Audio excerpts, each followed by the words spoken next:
Make sure you are on the test mode or the sandbox mode on Stripe, which usually marked with a header like this.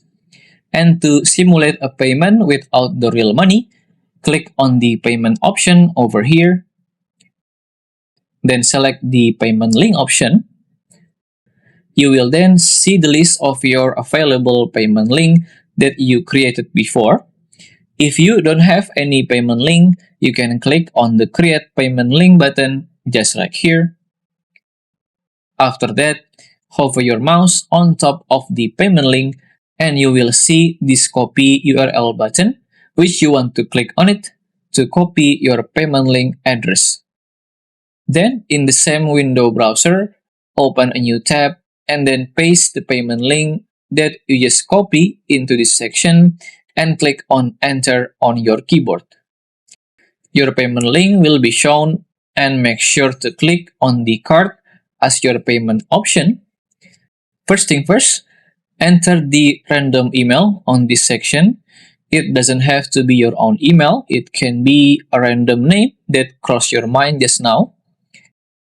After that, you can insert the quote-unquote fake card or the test card provided by Stripe. And to access it for free, you want to go to the Google search and then search for the Stripe test cards option as your keyword. Then choose this docs.stripe.com/testing over here, which will open up this window, and you want to scroll down until you see this list of the test cards option. You can start to choose any test card. As for me, I'm gonna use the second one. So just copy all the number over here. You may click this page icon to copy it and go back to your payment link to paste the card number right in this section. As for the date, you can insert any future date ahead of your current month and year. Also, a random number for the CVC, random name for a cardholder name, and the random zip number. After you are good, you may scroll down, then click on the Pay button over here.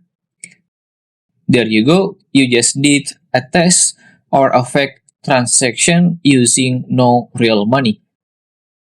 That is how we simulate a payment on Stripe without real money.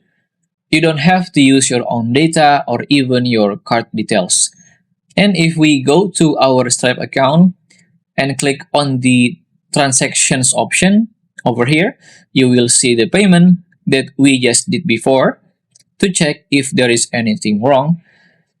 If you still have any question, just comment down below and I will try my best to guide and help you guys. If you find this video useful, please consider like and subscribe.